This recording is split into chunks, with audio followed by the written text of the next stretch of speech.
तो हेलो बच्चों, कैसे हो आप लोग। आज हम देखने वाले हैं क्लास 7 के विज्ञान में भाग 1 जो है उसका चैप्टर नंबर 1 जो कि है हम लोगों का। चलिए फटाफट, आपको चैप्टर का नाम पता है कमेंट में बताइए कि चैप्टर का नाम क्या है। तो आज हम देखने वाले हैं चैप्टर 1 जल और जंगल के बारे में। तो चलिए इसको पढ़ते हैं। आज हम बिहार बोर्ड का चैप्टर जल और जंगल के बारे में। तो सबसे पहले हम जल और जंगल पढ़ रहे हैं तो हमको जल पता होना चाहिए कि जल क्या है। तो जल किसको कहते हैं, जिसको जिसको पता है फटाफट कमेंट कर दीजिए। जल उसको जो द्रवित फॉर्म में, द्रव लिक्विड के फॉर्म में होता है उसको जल कहते हैं। और जो पीने लायक कोई काम करने में, जल की उपयोगिता में क्या जानते हैं हम, जैसे घरेलू काम करने में, खेत पटाने में, उसके बाद बहुत सारे काम कल कारखानों में किया जाता है। तो इसमें लिखा जा रहा है कि बहुत कई बार आपने देखा होगा कि अपने विद्यालय में जल की महत्व पे चर्चा किया गया है और माता पिता आपको जल बर्बाद करने से रुकने की सलाह देते हैं। जैसे कि आप कहीं जाते हैं घूमने फिरने और जल देखते हैं कि नष्ट हो रहा है, कहीं बर्बाद हो रहा है, तो घर के लोग बोलते हैं कि हाँ जल बचाओ क्योंकि जल बहुत कम है पूरी पृथ्वी पर। उसके बाद आप देखते हैं, सोचते हैं कि जल पे इतना, जल संरक्षण पे इतना ध्यान क्यों दिया जाता है। कभी कभी आपने देखा होगा कि टीवी अखबारों पोस्टरों की सहायता से विज्ञापन दिया जाता है कि जल को बचाइए।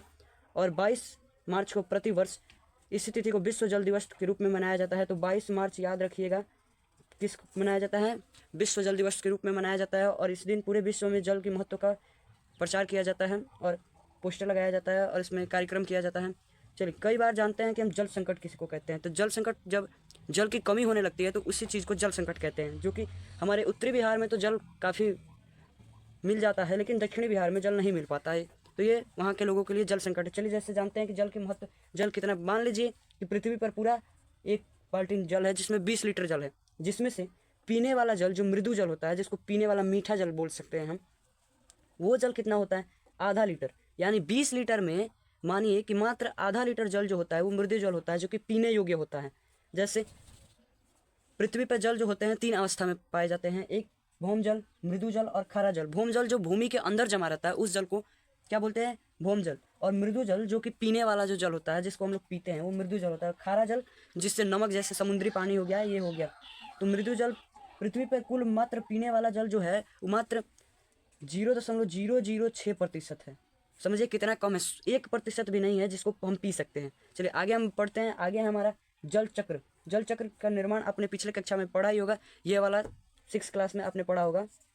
तो इसको जल चक्र में सबसे पहले हम जल चक्र आपको समझा देते हैं कि क्या होता है जल चक्र। जल चक्र में पहले समुद्र में जब धूप उगता है तो समुद्र या नदी या जहाँ से भी जल का स्रोत होता है वहाँ से जो जल होते हैं समुद्र की गर्मी से भाप बन के उड़ते हैं और उसके बाद वो जाते हैं आकाश में। जब ऊपर जाते हैं तो आकाश के जब ऊपर जाते हैं तो हवा का टेम्परेचर काफ़ी ठंडा होता है वहाँ पे, और बर्फ़ जो होते हैं बर्फ़ की तरह जमने लगते हैं वहाँ पे। और जब भारी हो जाते हैं तो वही जब हवाएं चलती है धूलकण के साथ मिल के वो बारिश कराते हैं। तो इसी तरह होता है हमारा जल। अगला जो हमारा टॉपिक है कि यहाँ पे बताया जा रहा है कि जल, जैसा कि आपको पता है कि परिसरण के द्वारा जब जल चक्र का निर्माण होता है तब जल 3 अवस्था में पाए जाते हैं। पहला अवस्था होता है ठोस, दूसरा बर्फ जिसको बोलते हैं बर्फ, और तीसरा होता है जल जो कि अभी जो पानी जो होता है जो हम लोग पीते हैं कल से नल से निकाल के, वो हो गया हमारा जल जो कि पानी के फॉर्म में होता है। उस दूसरा ये हो गया। और तीसरा होता है गैसीय रूप में, यानी जब उड़ता है भाप बन के उड़ता है उसको बोलते हैं गैसीय अवस्था। तो पृथ्वी पर जल मुख्यतः कितने प्रकार के पाए जाते हैं, 3। पहला का नाम बताइए। पहला का नाम हो गया ठोस, दूसरा का द्रव और तीसरा का गैस।